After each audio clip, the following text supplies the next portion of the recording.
Tombwe et de tous ceux qui s'y trouvaient allaient être rasés.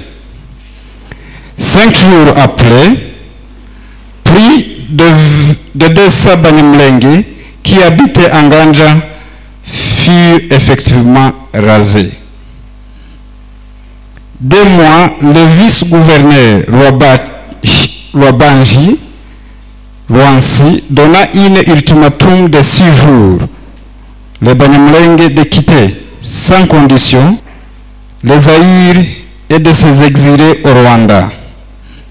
Et ce fut le début de la guerre de l'AFDER, qui occasionna le massacre de Banyamulenge de grande envergure, notamment à Baraka, Kabera, Lweba, Mboko et Kamanyola. La guerre de l'AFDER, 1996 jusqu'à 1997. Les victimes, hommes, femmes et enfants confondus, la plupart furent rejetés dans le lac Tanganyika ou tués à l'arme blanche, sans parler de viols massifs de femmes et de filles. Plusieurs enfants furent déportés en Tanzanie dans des camps de réfugiés. Rébellion du RCD et le massacre de Banyamulenge. Les Banyamulenge n'ont pas et ce massacre. Katumba est en ce qui laissait beaucoup de questions en suspens. Ce qui est sûr est que les victimes ont été visées en tant que Banyamulenge parce que dans le même camp de transit, ils y ont trouvé des Burundais qui étaient en rapatriement dans leur pays d'origine, mais qui n'ont été tués. Le nettoyage ethnique de 2017 et ce massacre. Depuis avril 2017,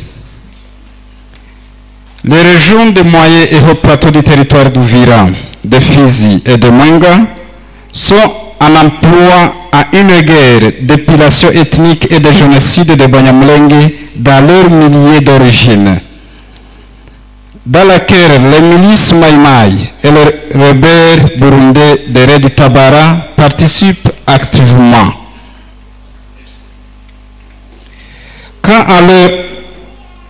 Dans cette guerre, les militaires FARDC ont joué un rôle passif et actif d'accompagner ce plan macabre.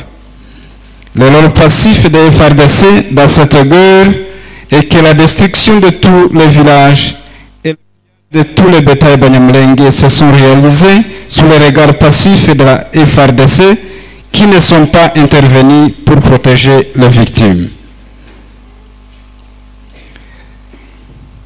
Quant à leur rôle actif, le rapport du groupe d'experts des Nations Unies sur la RDC du 12 juillet 2021 sur la RDC est clair à ce sujet. Quand il a établi sans ambiguïté, les militaires FARDC ont participé dans des attaques et le vol de vaches de Banyamulenge, en soulignant le leur commandant de la 12e brigade de la réaction rapide à Minembwe. Voir le rapport annexe 107, paragraphe 144 des Nations Unies. En outre, certains leaders politiques congolais du Sud Kivu ont joué un rôle actif dans le cadre d'appel à la haine et à la violence envers les Banyamulenge. À ce sujet, l'ancien ministre du Développement rural, Justin Bitakwira, actuellement sous sanction de l'Union européenne, y a joué un rôle prépondérant. Ce qui est préoccupant est que le gouvernement congolais n'a jamais songé à sanctionner ces criminels. En effet, voici en grosso modo la situation actuelle des différents milliers d'habitations de Banyamulenge dans les moyens et hauts plateaux du Sud Kivu.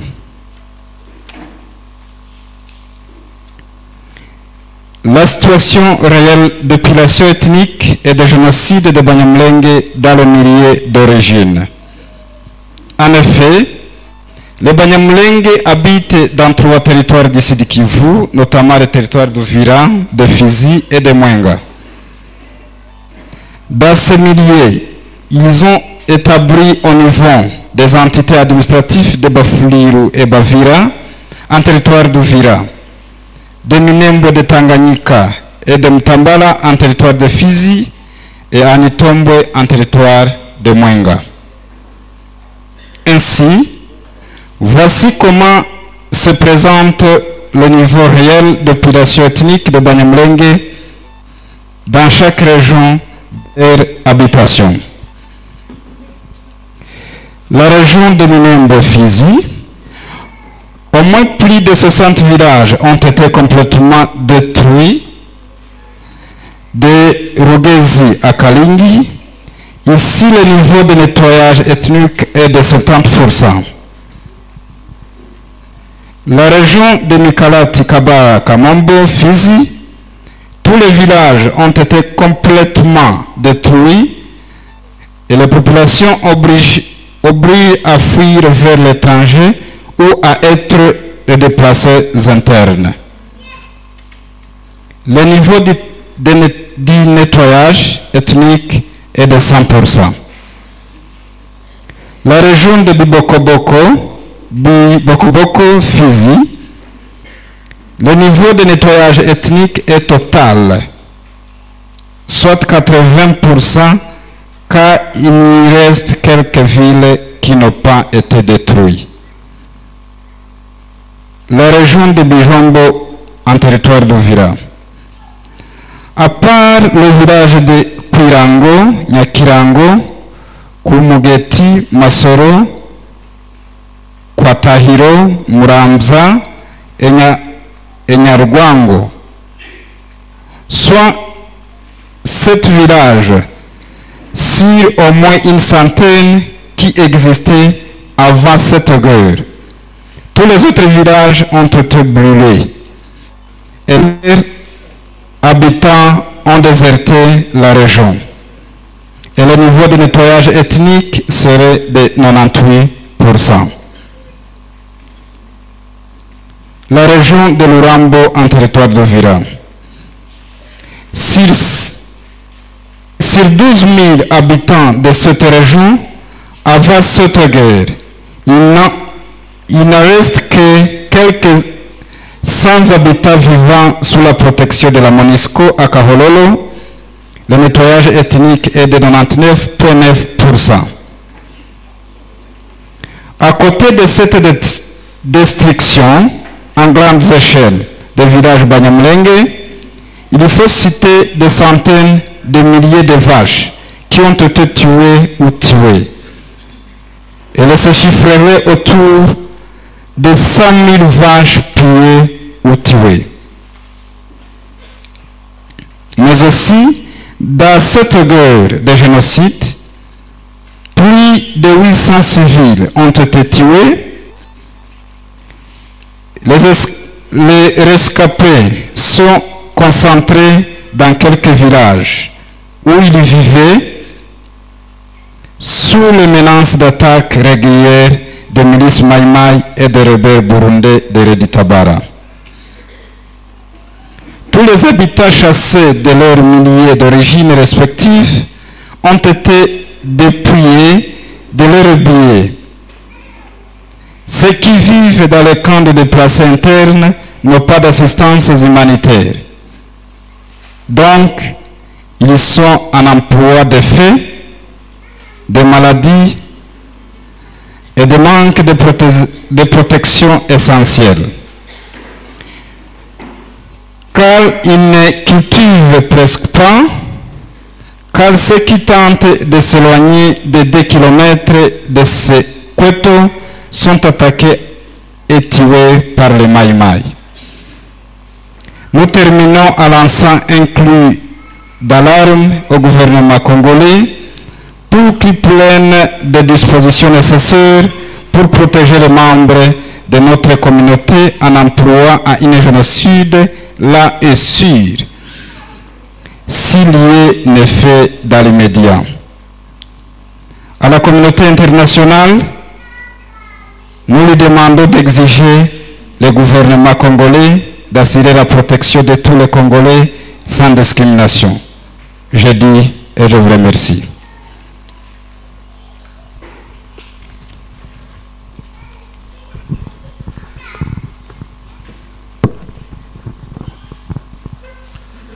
Tugiye gusoma disikuru mu rurimi rwacu, ariko kubera ko tubwira ababizi muri uru rurimi twebwe twagerageje kubihina, twabirambuye muri uru rurimi kuko tubwira abanyamahanga batabizi, rero niyo mpamvu wenda ibintu bimwe mwumva twabihinye.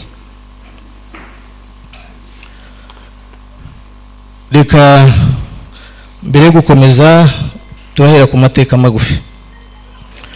Dusubiye inyuma mu mateka dusanga abanyamurenge barageze ku butaka bwaje guhinduka igihugu cyigenga cya Kongo mbere y'umwaduko w'abazungu, ariko kubera kwikunda no gushaka kubaheza ku byiza by'igihugu cyabo, amoko aturanye nabo muri Kongo yakunze kuvuga ko ubwenegihugu bwabo bushidikanywaho, bigatuma rimwe na rimwe bafatwa nk'abanyamahanga ku butaka bw'abasekuruza babo.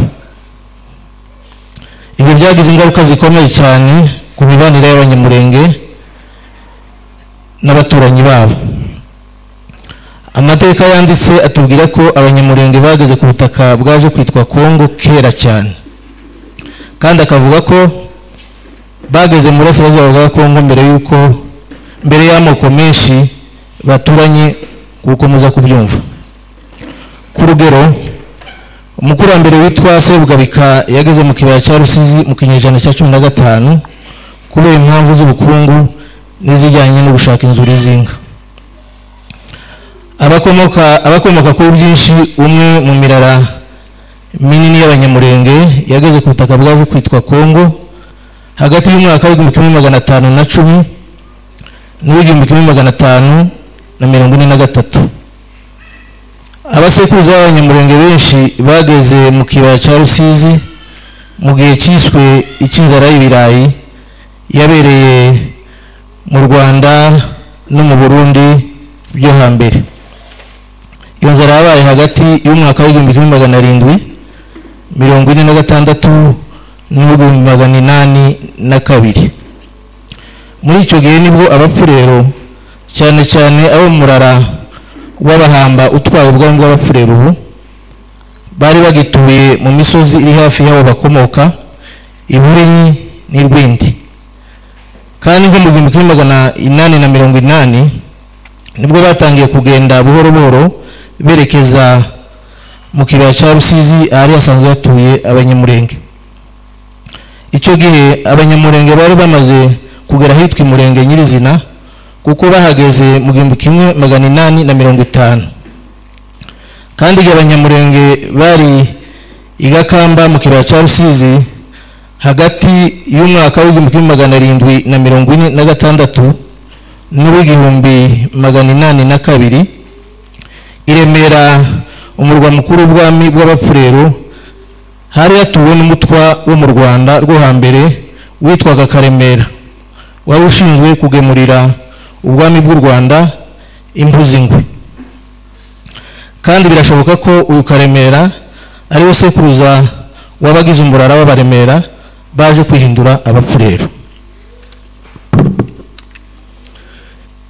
Ikindi kintu kidashidikanywaho nuko igihe abanyaburayi bageraga muri Afurika, abanyamurenge bari bafite umutware gakondo witwaga Kayirasagitwe, watwaraga kuva Imurenge kugeza muri Sange n'Ikigoma no gukomeza kugeza hitwa Igatyazo n'Imuhanga n'ahandi mu bice bya Gatoke. Ubwo bwami bwakuweho n'abakoloni, aho abo bantu bahabwa ubwami bw'abapfurero hari mu 1933 igihe cyo kuvugurura ubuyobozi.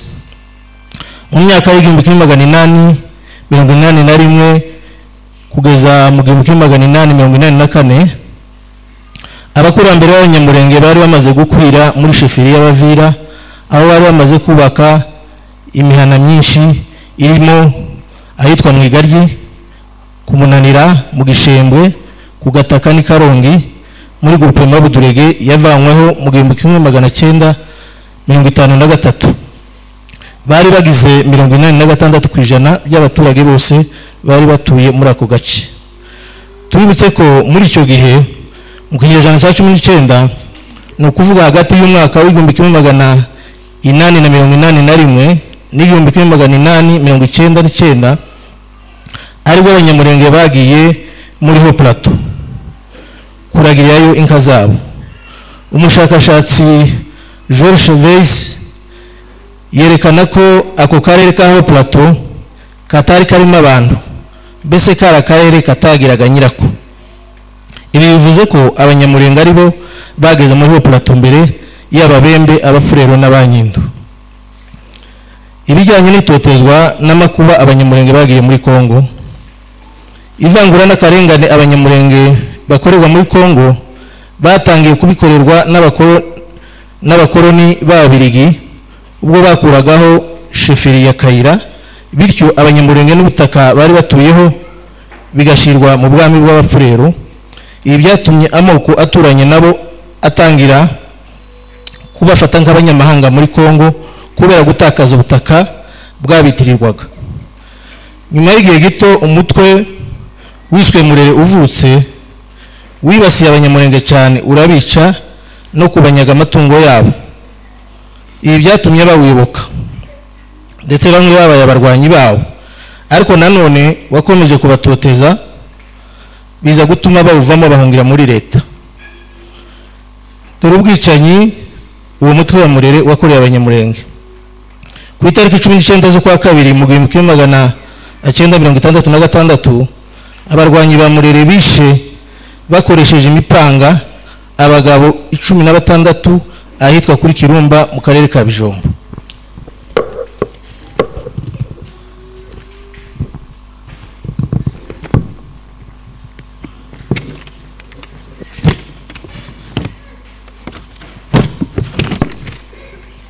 Ku itariki 16 z'ukwa munani mu 1966 abagabo b'abanyamurenge 6 bishwe n'abajenisi cyangwa se n'abarwanyi ba Murere ahitwa ku Gatongo muri teritwari ya Fizi.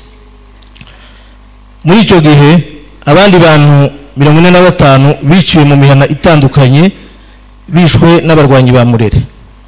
Sawa abanyamurenge gusa bishwe n'abajenisi, kuko hari abandi benshi bagiye bicirwa ahantu hatandukanye mu bihe bitandukanye kuva Murere itangiye kugeza itsinzwe burundu ikava mu ishyamba mu mwaka w'1986.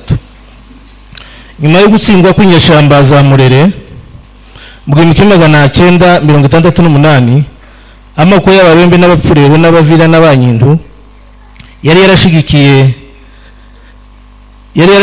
Murere, yarakariye abanyamurenge cyane, abashinja ubugambanyi, avuga ko aribo batumye Murere itsindwa kuko abagiriye b'abanyamurenge bayirwanyije cyane kugeza itsinzwe burundu.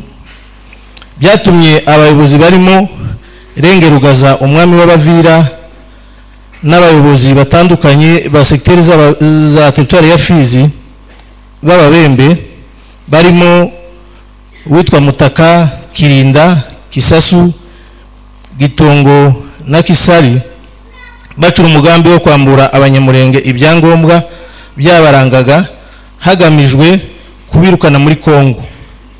Ishyirwa mu bikorwa y'uyu mugambi mubisha wo kwambura abanyamurenge ibyangombwa cyangwa se amabugu ryahereye ku banyamurenge babaga kuri Kiriba, bakoraga mu Rwanda rw'isukari rwabaga kuri Kiriba. Abo bagabo barimo nyakwigendera Muzehe Tahiro w'Abasinga na Nyarushumba w'Abasama.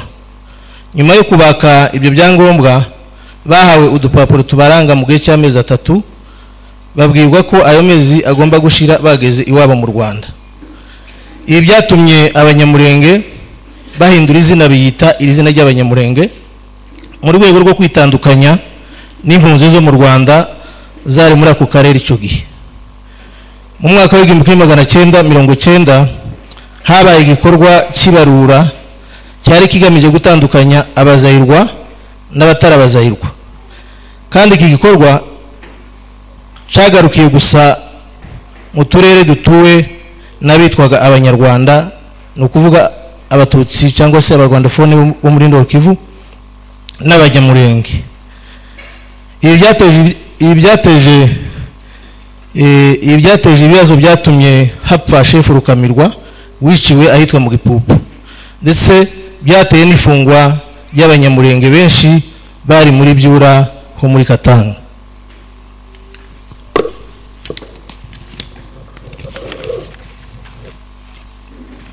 Kubera iryo vangura mu 1991 abanyamurenge n'abandi batutsi bo muri Kivu y'Amajyaruguru bakuye mu nama y'igihugu yiswe Conference Nationale Souveraine kubera kubita abanyamahanga kandi atari byo. Mu 1995 inteko ishinga amategeko y'inzibacyuho ya Zaire y'icyo gihe yashizeho komisiyo yari ishinzwe gukora iperereza ku bijyanye n'ibibazo by'impunzi zari mu ntara za Kivu. Nyuma y'iryo perereza iyo komisiyo yaje gufata icyemezo gisaba ko abanyamurenge birukanwa muri Zaire kimwe n'impunzi z'u Rwanda zari zihageze vuba. Mu kwa munani mu 1996 guverineri w'intara ya Kivu y'Amajyepfo yagiye uruzinduko rudasanzwe mu Minembwe aherekejwe na Bwana Leonard Nyangoma n'abandi bayobozi batandukanye, ndetse n'abasirikare bitwaga abasarm, bitwaga ko ari uruzinduko rusanzwe, ariko mu by'ukuri byaje kugaragara ko bwari ubwicanyi bukorerwa abanyamurenge bwategurwaga, kuko nyuma y'ukwezi kumwe gusa abanyamurenge barenga 200 babaga inganji barishwe. Nyuma y'ibyumweru bike vice guverineri w'abanji Rwasingabo yahaye abanyamurenge ultimatum y'iminsi 6 ngo babe bavuye muri Zaire ngo baje wabi Rwanda. Ayo yaje kuba intangiriro y'intambara ya FDL. Intambara nayo yateje ubwicanyi bukabije ku banyamurenge, cyane cyane abari abiciwe Ibaraka, Ikabera no mu Rweba, kwa Mbogo no mu Kamanyura. Mu bishwe hari harimo abagabo, abagore ndetse n'abana. Abenshi bajugunywe mu kiyaga cya Tanganyika, abandi bicishijwe imipanga. Abagore n'abakobwa bishwe bamaze gufatwa ku ngufu. Abana benshi bajyanywe iminyago muri Tanzania kugeza n'ubu baburiwe irengero. Ubwicanyi abanyamurenge bakorewe igihe cy'intambara ya RCD. Abanyamurenge si b'inkomoko y'ubwigomeke bwa RCD, kuko igihe yatangiraga yari yobowe na Professor Wamba Diawamba utari umunyamurenge. Kuvuka kwa RCD kwatumye abanyamurenge amagana menshi, abasivile n'abasirikare bicwa ahantu hatandukanye muri Kongo, kaho aribo batangije uyu mutwe. Ubwicanyi abanyamurenge bakorewe mu Gatumba.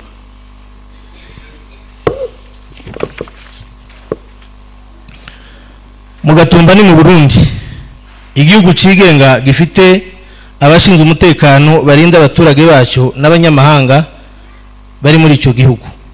Ariko mu ijoro yo ku itariki 13 ukwa munani mu 2004 abasivile bagera ku 152 b'abanyamurenge biciwe mu nkambi iruhande rw'ibirindiro by'abasirikare n'abapolisi 100.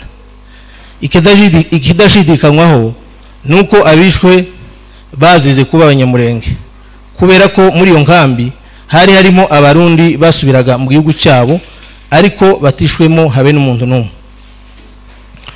Kuva mu kwa kane mu 2017 mu karere ka Ho Plateau muri territoire za Uvira, Fizi na Mwenga, aho abanyamurenge batuye, harabera genocide ikorerwa abanyamurenge ikozwe n'imitwe itandukanye yaba mayimayi n'inyeshamba zo mu Burundi zo mu mutwe wa Red Tabara zifashwa na leta ya Kongo. Intego nyamukuru yari igamijwe n'iyo mitwe kwari kwirukana abanyamurenge muri Kongo. Uwo mugambi abanyamurenge bamaze kuwitanga bakirwanaho, nibwo iyo mitwe yatangiye kubakorera jenoside. Muri uwo mugambi mubisha wo gutsemba no kurandura abanyamurenge muri gakondo yabo, abasirikare ba leta FRDC bawugizemo uruhare runini kandi rutaziguye. Ibyavuzwe muri raporo y'itsinda ry'impuguke z'umuryango w'abibumbye kuri Kongo yo ku itariki 10 kwa gatandatu mu 2021, aho isobanura neza kuri iyi ngingo, kubera ko yagaragaje nta gushidikanya ko abasirikare ba FRDC bagize uruhare mu bitero no kwiba inka z'abanyamurenge. Dore imbonerahamwe yerekana aho umugambi wo kwirukana abanyamurenge muri gakondo yabo ugeze. Agace ka Minembwe ni muri Fizi, byibuze imihana irenga 130, murambabarira, byibuza imihana irenga 60 yarasenywe rwose, kuva mu Rugezi kugera mu Karingi. Hano uyu mugambi wagezweho ku rugero rugera kuri 70%. Agace ka Mikarati, Kabara na Kamombo ni muri teritwari ya Fizi, imihana yose yarasenyutse, abaturage benshi bahungira mu mahanga, abandi bake bahungira imbere mu gihugu. Ako karere karasenyutse ku rugero rungana n'100%. Agace ka Bibogobogo muri teritwari ya Fizi, imihana hafi ya yose yarasenywe, yasenywe ku rugero rungana na 90%, kuko hariho abaturage bake bari mu nkambi. Akarere ka Bijombo muri Buvira, uretse imihana yo kwirango, kuri Nyakirango, ku Mugeti, mu Masoro, kwa Tahiro, ku Murambya, nukuvuga imihana 7 mu mihana nibura 100 yari hari imbere y'intambara, indi yose yaratwiswe, kandi abari bayituyemo bataye akarere. Aka karere kasenyutse ku rugero rugera kuri 98%. Akarere ka Rurambo ni muri Uvira, mu baturage 12,000 bari batuye muri ako karere mbere y'intambara, hasigaye abaturage bagera ku 100 gusa, babayeho barinzwe n'ingabo za MONUSCO ahitwa Igahororo. Umugambi wo gusenya aka karere wagezweho ku rugero rungana na 99.9%. Naho kubijyanye n'ibyangiritse, tutavuze ibikorwa remezo nk'amashuri n'amavuriro n'insengero, hanyazwa amatungo menshi agizwe n'inka zibarizwa mu bihumbi byinshi zanyazwe cyangwa zishwe. Inka zanyazwe zibarirwa mu bihumbi 500, hanyazwe n'amatungo magufi nayo adafite umubare. Muri jenoside hapfuye abaturage b'abanyamurenge barenga 500. Abacitse ku icumu bari mu mihana mike aho batuye, babangamiwe n'ibitero bihoraho by'imitwe yitwara gisirikare ya Mayimayi hamwe n'inyeshamba zo mu Burundi zo mu mutwe wa Red Tabara. Abanyamurenge birukanwe iwabo baba mu nkambi z'imbere mu gihugu, nta mfashanyo bahabwa, bigatuma bagira inzara n'indwara zikomoka ku mirire mibi kuko badahinga. Abagerageza kugera nko ku birometero 2 bavuye mu nkambi aho barinzwe n'abasirikare, bagabwaho ibitero na Mayimayi bakicwa. Abagabo n'abasore b'abanyamurenge bagera muri 60 bafungiwe ubusa muri gereza zitandukanye z'i Bukavu n'i Kinshasa. Turangije dusaba leta ya Kongo gufata ingamba zikwiriye zo kurinda abanyamurenge bakorerwa jenoside. Jenoside ikorwa gahoro gahoro. Turanasaba umuryango mpuzamahanga gusaba leta ya Kongo kurinda umutekano w'abanyekongo bose ntavangura.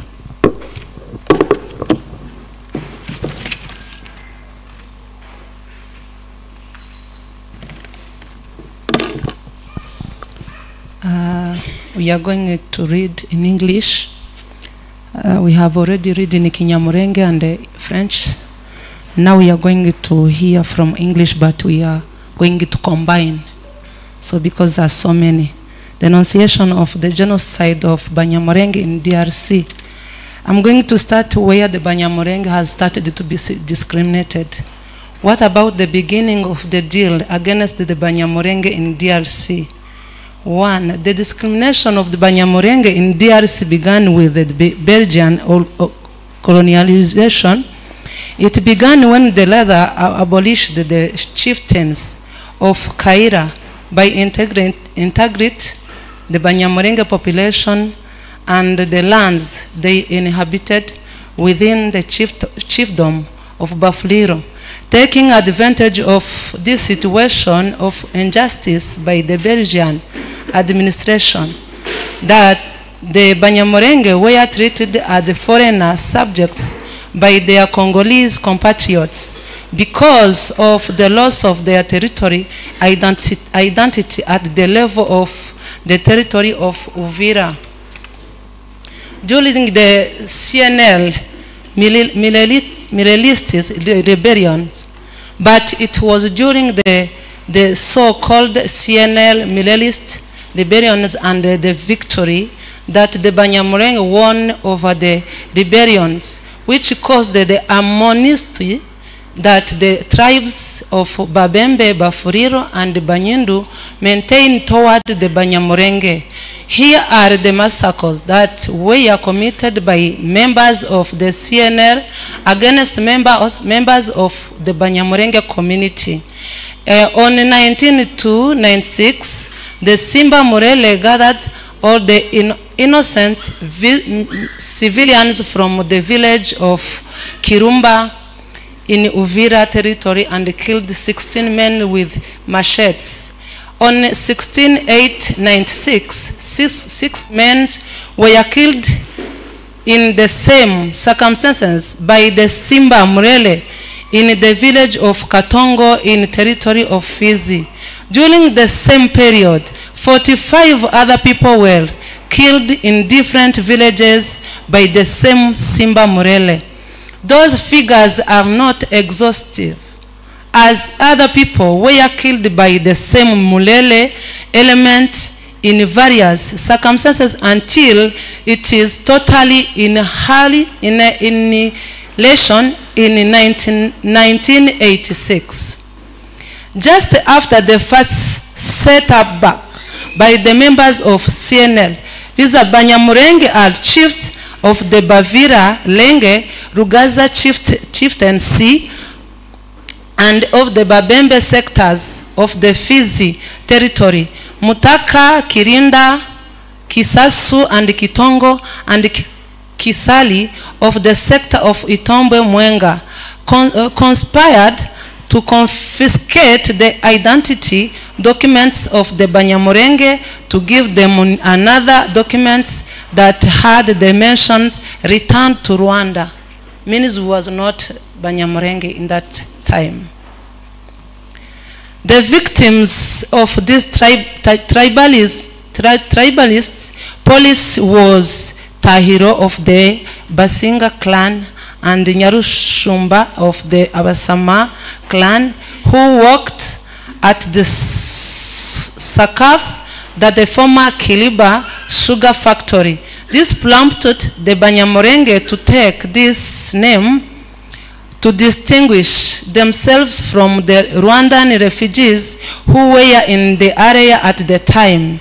After the death of the only Munyamulenge deputy Isaac Frederick Gisaro in 1980, Banyamulenge deputy candidates were arbitrarily excluded from the legislative elections for the discriminatory reason. They are the following candidates: Joseph Mutambo Jondwe in 1982, Musafiri Mushambaro in 1987, Dugu Wamulenge in 1987.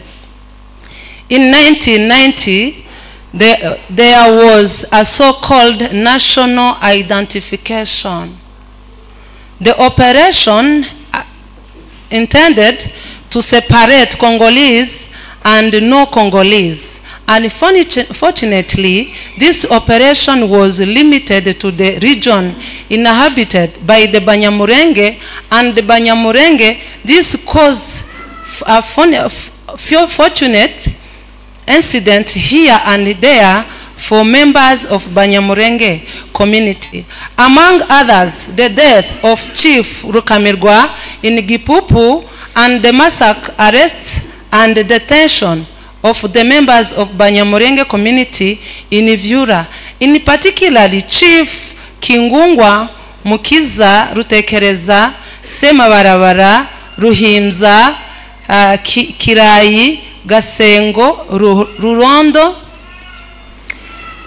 Sewarongo, Musafiri, Katabirora, Barongerwa, Sebaganwa, Gatara, Budurege, Bigabiro, Sabune, Ruberwa, Kangoro, Marango, Mutungwa, Karara, Rubaba, Minyati, Kambaza, Mihango, and Sebikamiro. Those were detained in the central prison of Karemi. As for Chief Kabogora, Ruzanzura, Muhima, Magambo, and Rugira, they were detained at the National Documentation Agency. Banyamulenge and another North Kivu Tutsi people. In 1991, the Banyamulenge and another members of Tutsi ethnic group from North Kivu were excluded from the National Sovereign Conference and pretext that they were foreigners. A Munyamulenge military officer, Colonel Kano Asoni Mwari, was able to attend this conference thanks to the support of his superior, General Longelo Mbule wa Muzombo, and the Chief of Staff General of the FAZA, General Mahele Bokungu, to prove that the Banyamulenge were no strangers.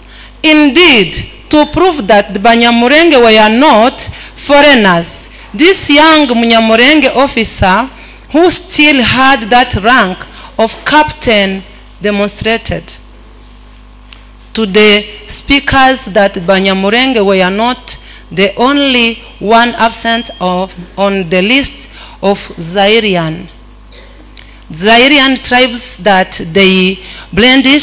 They demonstrated that the Banyamulenge were not Congolese, because the Banyindu, the Bazoba, and the Bazimba were also absent there. In April 1995, the High Council of the Republic Parliament of Transition, HCRPT, created a commission to investigate the status of internally displaced person DPI and refugees in the Kivu provinces. In the adopted a resolution calling for the expulsion of the Banyamulenge, considering that they were Rwandan refugees who had recently arrived. Imagine.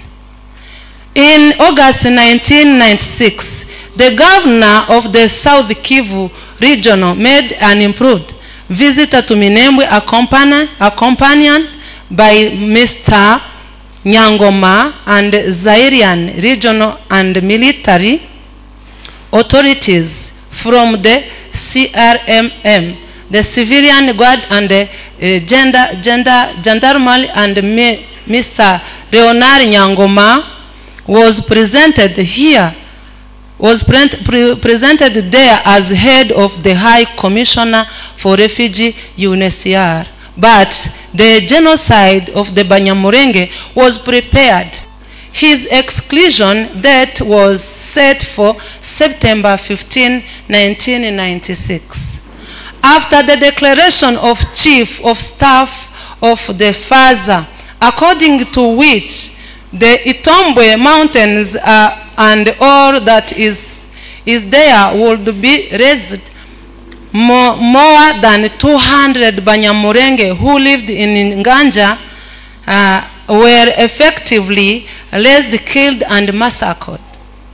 2 months, Vice Governor Rwabanji Rwansi gave the Banyamulenge a 6 days ultimatum to leave Zaire unconditionally and go to exile in Rwanda. And it was the beginning of the FDLR war, which caused large-scale massacres of the Banyamulenge, notably in Baraka, Kabera, Rweba, Mboko, Kamanyura, where I have born, even where my family has been killed, all of them. 7 of them one day. It's so sad to me. I had them.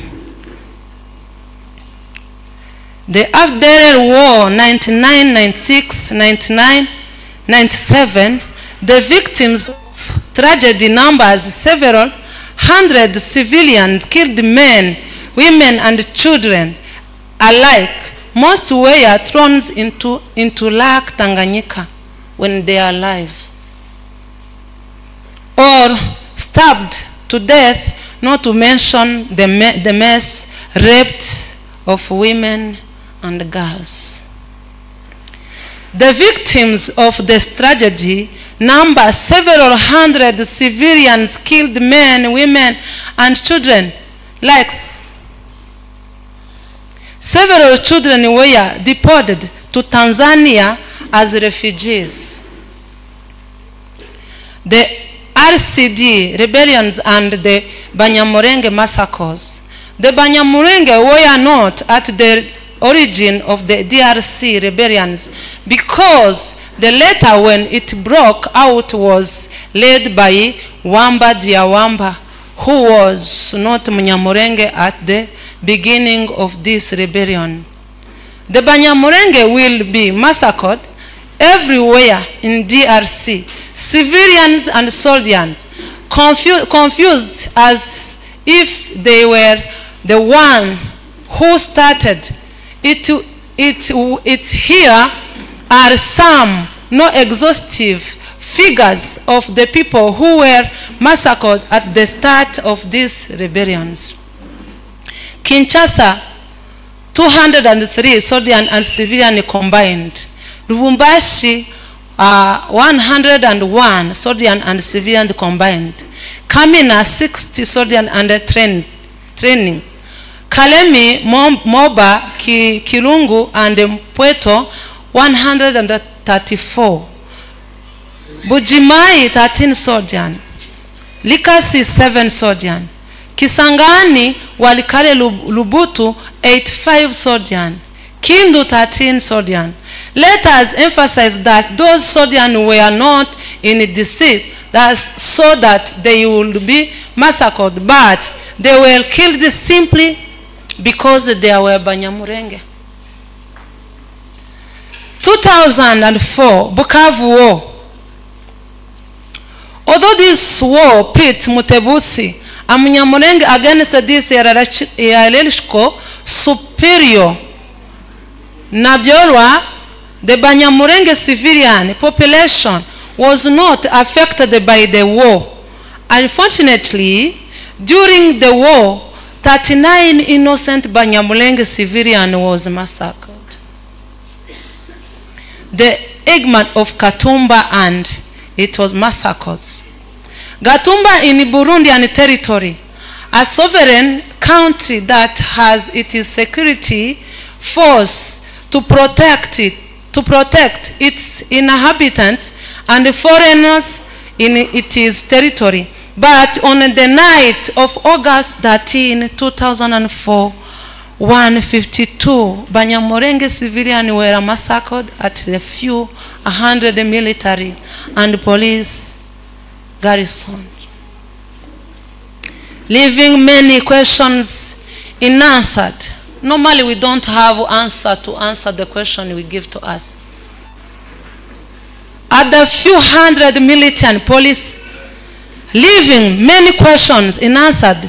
What is certain, it is that the victims were targeted at Banyamulenge because in the same transit camp there were Burundians who were being repatriated to their country of origin but who were not killed. Just there was a looking for Banyamulenge to be finished. 2017, ethnic cleansing and it is massacres. Since 2017, the middle and higher plateau regions of the territory of Uvira, Fizi, and Mwenga have been in the of a war for ethnic cleansing, to genocide and of the Banyamulenge in their place of origin, in which the Mai Mai and the Burundian rebellions of Red Tabara actively participate. In this war, the FRDC soldiers play a passive and active role in supporting this macabre plan. The passive role of the FRDC in this war is that the destruction of all the villages and the looting of all Banyamulenge cattle took place under the passive gaze of the FRDC who did not intervene to protect the victim. The people killed in 2017 Banyamulenge are 800 people. Cows are 5,000 taken away. House destroyed is 389 houses. Men and the youngest boy above 60 are in prison without reason because just we are Banyamulenge. As to their active role, the report of the United Nations Group of Experts of the DRC of June 10, 2021, the RC is clear on this subject because it is established without ambiguity that the FRDC soldiers participated in attack and the death of Banyamulenge cows, emphasizing the key role of the General Dieudonné Muhima Benchi as the main support of the Mai Mai when he has command of the 12th Rapid Reaction Brigade in Minembwe, see Annex 107, paragraph 144. In addition, some Congolese political leaders in South Kivu players in active role in calling for hatred and violence against Banyamulenge. In the regard, the former Minister of Rural Development, Justin Bitakwira, currently under the sanction for the European Union, play a leading role. What is worrying is the Congolese government has never thought of sanctioning those criminals. Indeed, here is learned the current situation of the different living environment of the Banyamulenge in the middle and high plateaus of South Kivu. The area situation of ethnic cleansing and genocide of Banyamulenge in their place of origin. Indeed, the Banyamulenge lives in the three territories of South Kivu, in particularly the territories of Uvira, Fizi, and Mwenga.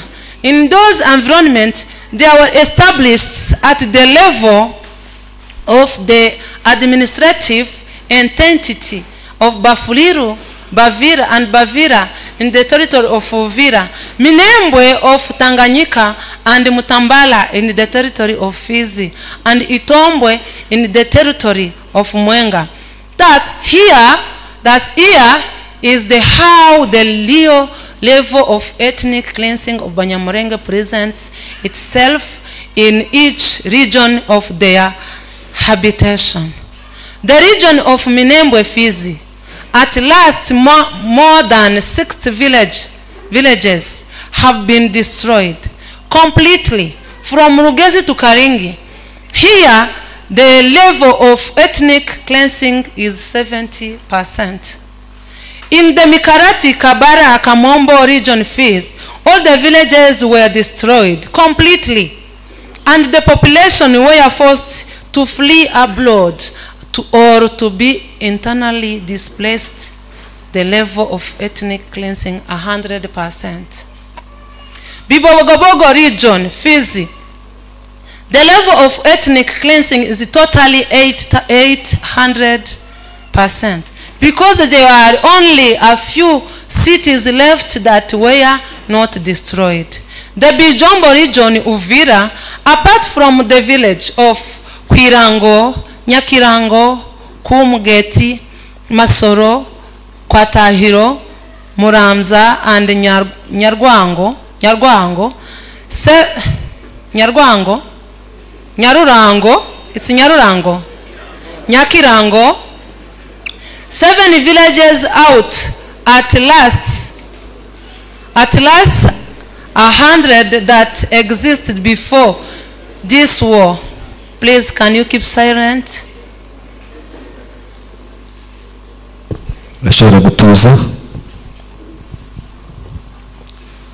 All the other villages were burned and their inhabitants lived deserted.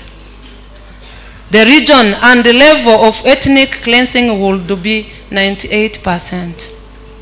The region of Rurambo Uvira, out of the 12,000 inhabitants of this region, before this war, only some 100 inhabitants are living under the protection of MONUSCO in Gahororo, ethnic cleansing 99.9%.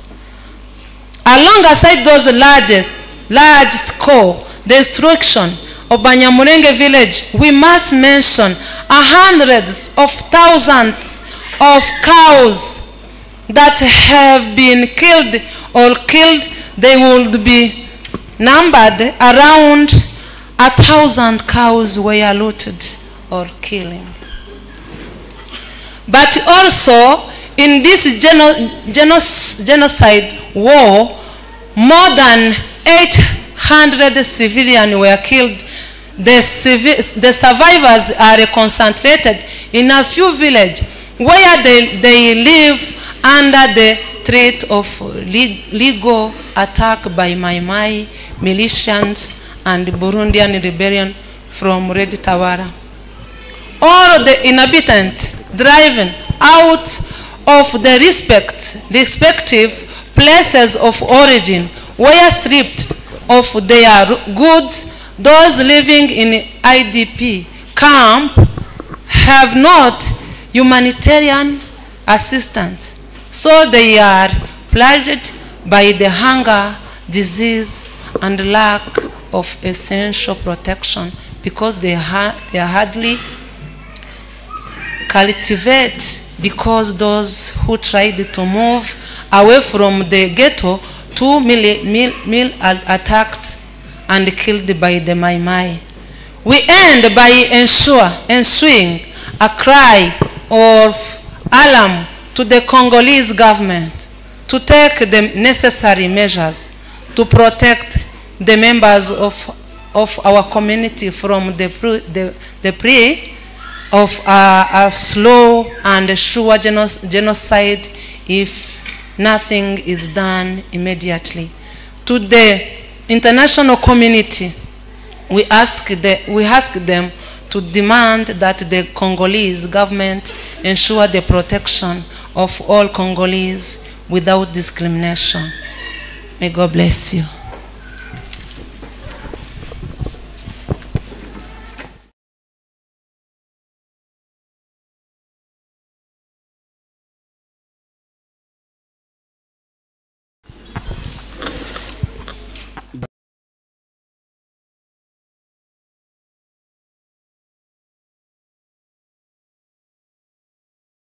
Mirwa batandukanye bakomeje kugenda bahagera. Tumeona invite tofauti. Twabonye inzego za leta. Tumeona idara za serikali. Ndetse n'umukozi w'Imana wahageze. Pamoja na mtumishi wa Mungu amefika. Ngo twongere kandi dusabe chairman. Tunaomba pia chairman atambuke yigira imbere. Apite mbele. Hanyuma atwegereza abashitsi. Apate kukaribisha wageni pia. Arakoze cyane muje magambo. Asante sana MC. Abaje nyuma mwese turabakiriye. Abari mufika pia nyuma mukaribishwa. Abasanze turangije kwiyegereza abaturage baturi. Mwese mwegere. Wote karibuni. Turi kumwe n'inzego za leta. Tuko pamoja na idara za serikali. Tuko na pamoja na chief na uhagarariye OCS wa karere na ule amewakilisha OCS wa mkoa huu. Reka tubasabe muze baro zabo bahaguruke. Acha tuombe kwa heshima zenu, mtasimama. Makofi sana.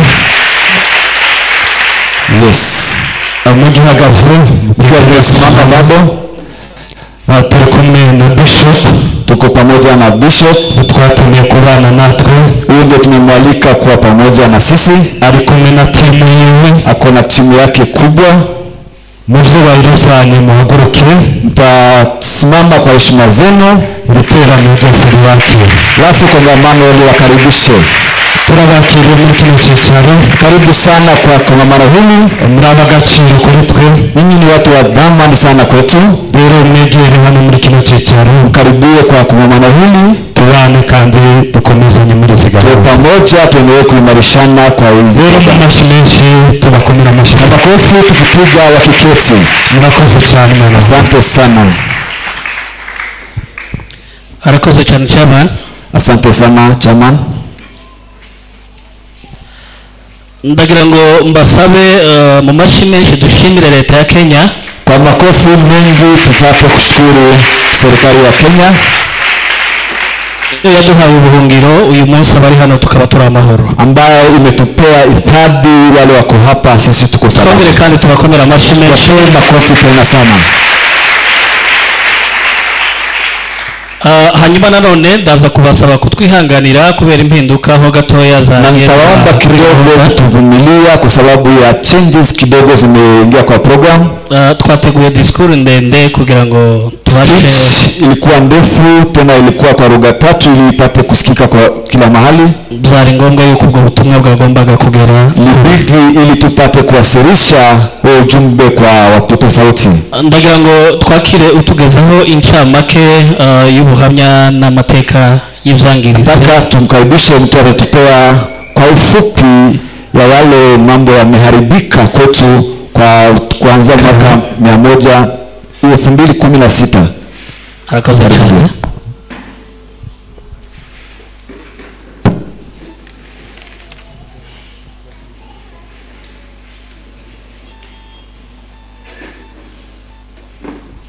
Arakoze.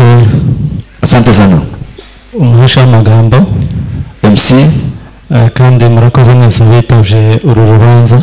Asante pia kwa wale wamekuja kwa hii mradi. Cyane dushimira n'abashitsi bo muri iki gihugu mwadushukuru pia wageni wa nchi ambao mmetupea nafasi kubana namwe muri uyu muhango. Biratunejeje cyane rwose kuwa pamoja nasi. Biratunejeje cyane rwose kubana namwe. Imetufurahisha sana kuwa pamoja nanyi. Tugiye kubagezaho amateka magufi ibimaze kuvugwa. Tunataka kuambia testimony kidogo ambayo wenzetu wametanguliza kusema. Tubagezeho ibyangiritse ndetse n'ibibazo twagiye duhura nabyo mu minsi. Tutawaambia yale ambaye yameathirika huko kwetu. Ndetse tubagezeho na situation actuelle dufite uyu munsi. Na also tutawaambia situation ambayo tunapitia bado. The situation that we pass through. mbere reka tuanze tuwahe pole ku bibazo twagiye duhura navyo. Tutawapongeza sana kwa yale ambayo tumepata. Tuha pole abari hano n'abari kure mu mahanga badukurikira. Tunawapongeza sisi ambayo tuko hapa na wale ambayo wako mbali kidogo. Twese duhumurike. Farijikeni. Tuvuka mbere nihuse. Nikienda kwa mwendo wa kasi, tulipozaliwa sisi twavutse kuri regime ya Mobutu. Tulizaliwa sasa, Mobutu alikuwa president, Mobutu Sese Seko huyo ku mwendo wa Zabanga. Twavutse abanyamurenge bagize imyaka irenga 400 muri Kongo. Wanyamurenge walikuwa na miaka 400 ndani ya DRC, nchi ya Kongo. Ariko igitangaje sasa yale yanashangaza, twamenye ubwenge dusanga twitwa bashitsi. Sasa tulikuwa na tukiwa watu wazima tunaendelea kuitwa wageni. Imipaka